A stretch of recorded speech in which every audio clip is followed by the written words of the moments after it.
católico, espírita, evangélico, que tenha ou não religião, eu acredito que Deus colocou você aí à frente, porque Ele sabe o que é bom, Ele sabe o que é agradável, Ele sabe quais decisões você precisa tomar para vencer na vida.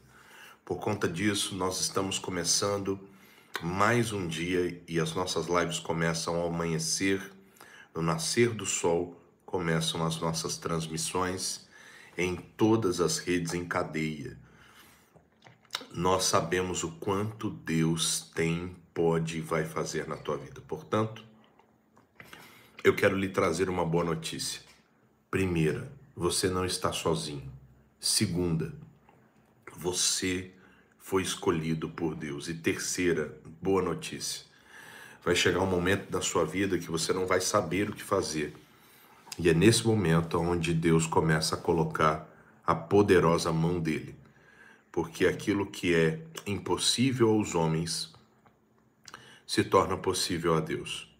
Portanto, confie, louve, exalte e bendiga o nome do Todo-Poderoso, porque é isso que Ele é. Ele é o grande El Shaddai, Ele é o Rei dos Reis, Ele é o Todo-Poderoso, Criador dos céus e da terra. Compartilhe essa nossa transmissão. Eu sempre convoco você a assistir atentamente e a compartilhar. E hoje não é diferente. Nós estamos falando esses dias sobre o profeta Daniel. Quero que você se organize para entender ainda mais sobre o texto e o contexto aos quais Daniel e seus amigos viveram e passaram, os desafios, as lutas, as batalhas, o porquê eles abriram mão do manjar da Babilônia, o porquê Daniel se separou 21 dias, não foi a festas, esteve ali se preparando. Qual foi o motivo, a razão e a circunstância pela qual Daniel ele se colocou na brecha perante o Senhor e o Senhor o respondeu. Bom, se você está me acompanhando pela primeira vez, que Deus te abençoe.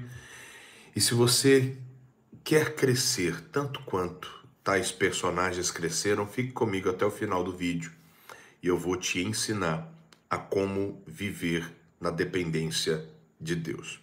Bom, a Bíblia nos fala, e nós estamos estudando muito isso essa semana, e não é por acaso, até porque quanto mais estudamos, mais crescemos, mais entendimento temos, saímos da linha da razoabilidade e entramos num terreno de excelência.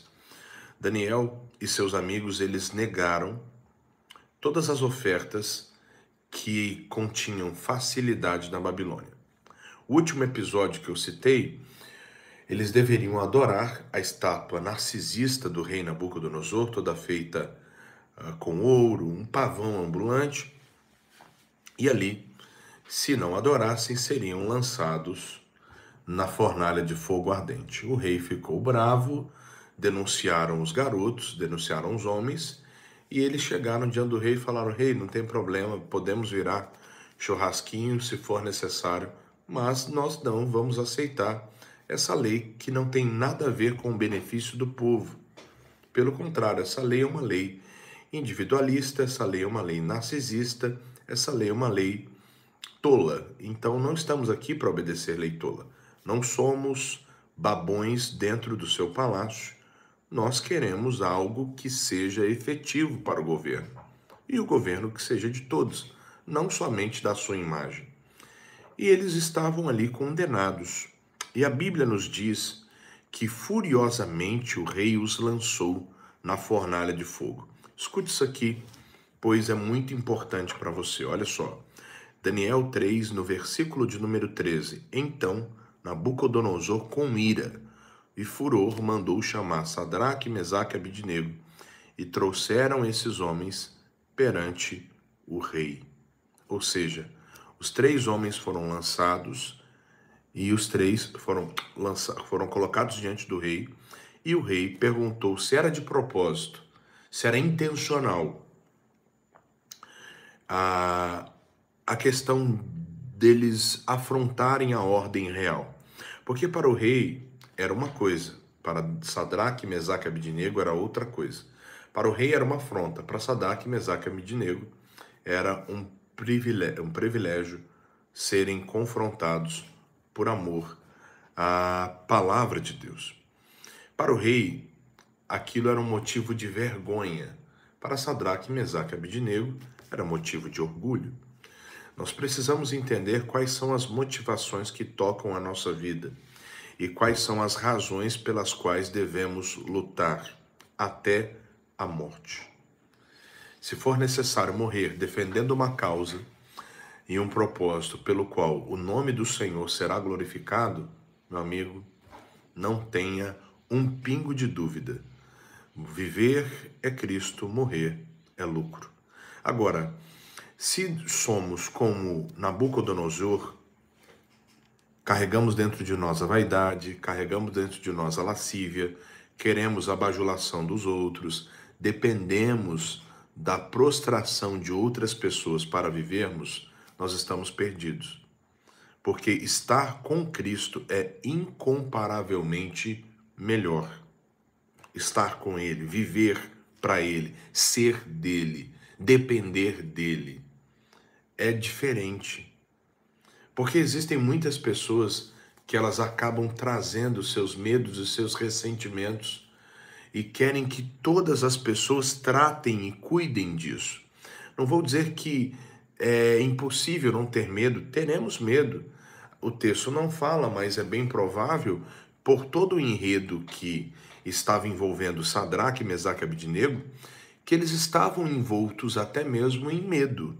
Mas eles foram valentes em acreditarem que Deus seria o provedor da vida deles. Não seria alguém que iria intervir, de repente Daniel iria bater um papo com o rei para dar uma aliviada, porque eram amigos dele.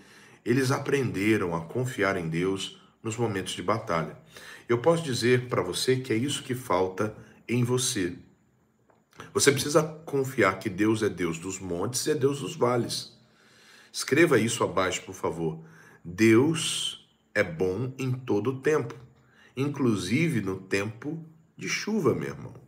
Escreva abaixo, Deus é bom em todo o tempo, inclusive nos tempos de tempestade, inclusive nos tempos de angústia. Por isso que há uma exortação, e isso devemos entender, que a nossa casa não pode ser edificada em solo frágil. A nossa casa não pode ser edificada em solo que não há estrutura. A nossa casa precisa ser edificada na rocha. E quem é a rocha? É Jesus. Se a sua estrutura for Jesus, não tem quem lhe faça desistir, porque você é alguém que tem base. E a sua base não é o pastor, não é a igreja, a sua base não é alguém que fez um corte de pregação, que falou muito ao seu coração, nada disso. Isso pode acontecer e vai acontecer sempre, mas a sua base é Jesus, o autor e consumador da fé, o Deus que faz milagre. E ele é bom em todo tempo. Se nós começarmos a entender, a nossa casa ela cai porque nós não edificamos em rocha.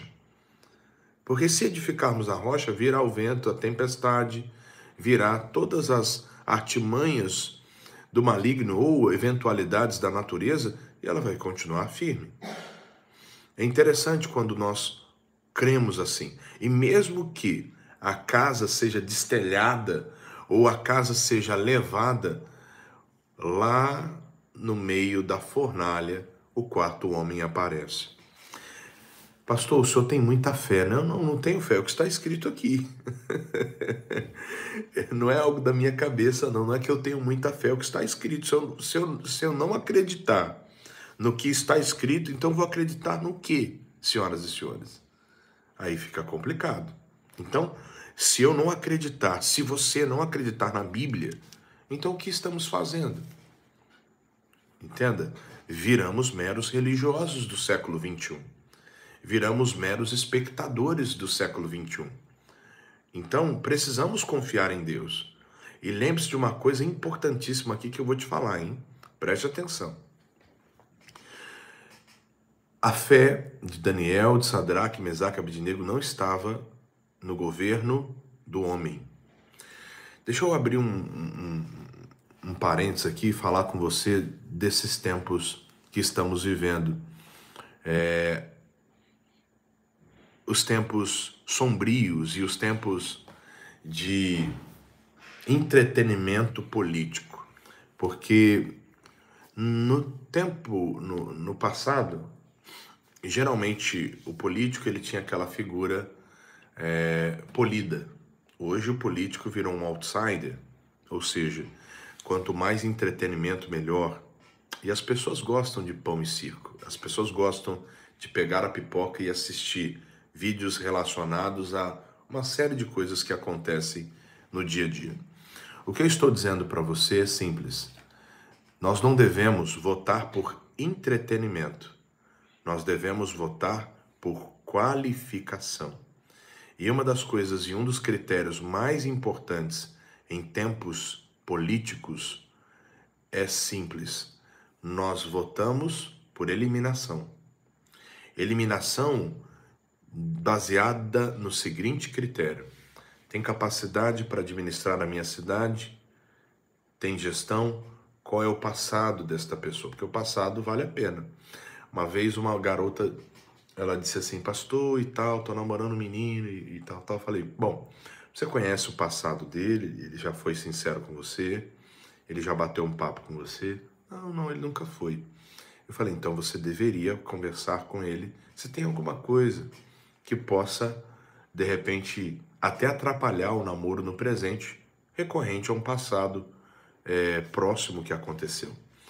Ah, pastor, mas eu não quero saber nada do passado dele. Eu falei: pois deveria.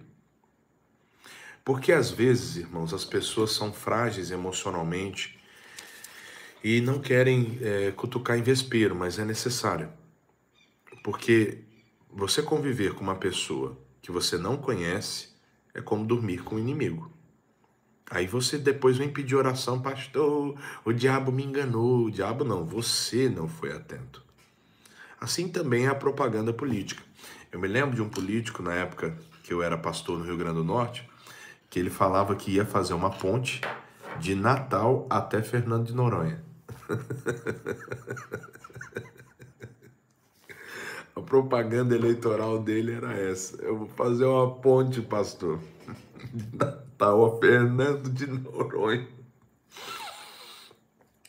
Como se fosse competência de um vereador fazer uma ponte de Natal até Fernando de Noronha. Ai, ai, ai. E aí a gente tem que dar risada, gente. Por quê?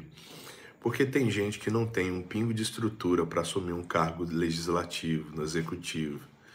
Tem gente que não tem um pingo de estrutura para, sabe, a gente botar a gestão, o nosso dinheiro no bolso dessa pessoa para que ela administre e faça gestão. Então, assim, precisamos entender que política não é entretenimento, são propostas. Você gosta de um candidato, legal, achou ele bacana, tal, aí você vai entendendo. Não vá apenas por corte. Olhe num todo as entrevistas. Política não é brincadeira, porque por uma atitude política, Sadraque, Mesaque e Abednego estavam sendo jogados dentro da fornalha de fogo ardente. Por uma atitude política, Jerusalém estava entregue às baratas, pois aqueles que foram para Judá estavam em Judá, as cabeças pensantes, e quem ficou para gerir a cidade não queria gerir a cidade com qualidade. Usaram de usura, impostos lá em cima, eles não estavam nem aí, vindo para o bolso deles e ponto final. E a população numa miséria tremenda. Até que Neemias foi e disse: isso precisa ser mudado. Vamos começar reedificando o muro. Então, tudo na vida é passível de atitudes de pessoas corajosas. Entenda, eu não falo mal da política, eu falo mal do sistema. O sistema é terrível e nós precisamos aprender que o sistema não compete a nós. Ok? Bom, gente, eu vou orar por você agora. E por quê, pastor? Porque Nabucodonosor ficou irado quando Sadraque, Mesaque e Abednego disseram não para o sistema. Quando você diz não para um sistema, a ira do homem vem sobre você. E a ira do homem não faz operar a justiça de Deus. Eu quero abençoar você, eu quero pedir a Deus pela tua vida, pela tua casa, pela tua família. Eu quero pedir a Deus para que o Espírito dele se manifeste sobre a sua casa, sobre o seu ser, e você possa avançar em todos os sentidos. Feche os teus olhos. Pai, em nome do Senhor Jesus, eu lhe peço que a tua bênção se manifeste sobre a vida de cada um destes amigos que aqui estão. Evangélicos, católicos, espíritas que tenham ou não religião, mas que precisam de ti. Meu Pai, que toda corrente negativa do inferno caia por terra. E, ó Pai, tudo aquilo que não é proveniente do teu altar seja repreendido, amarrado, estagnado, em nome de Jesus. Porque eu sei, ó Pai, que se o Senhor não edificar a casa, em vão é o trabalho daqueles que edificam. Se o Senhor não guardar a cidade, inútil estará ali a sentinela. Jesus, eu abençoo a cada pessoa que está lutando como Sadraque, Mesaque e Abednego. Eles não aceitam, ó Pai, uma inquisição no trabalho. Não aceitam, ó Deus, uma injustiça, porque era injusto o que estava acontecendo. Mas o Senhor é poderoso. Pai, que toda barreira do inferno caia por terra, que esteja prejudicando, amarrando, prendendo. Eu oro por alguém que está doente, eu oro por alguém que está com medo, eu oro por alguém que está perdido, eu oro por alguém que está passando por lutas, eu oro por alguém que está vivendo nas mãos do inimigo. Jesus, que a tua presença, que a tua palavra seja, meu Pai, o firme fundamento para essa pessoa. E que ela possa vencer todas as barreiras que ela tem vivido. E que ela possa entender que se o Senhor é o nosso pastor, de nada teremos falta. Muito obrigado, ó Pai, em nome de Jesus, e amém. Que Deus te abençoe muito, que a paz esteja contigo sempre e que o Espírito Santo ele seja Senhor da sua vida, da sua casa e da sua família. E olha, não se deixe ser vencido pelo mal. Vença o mal com o bem. E o bem é a palavra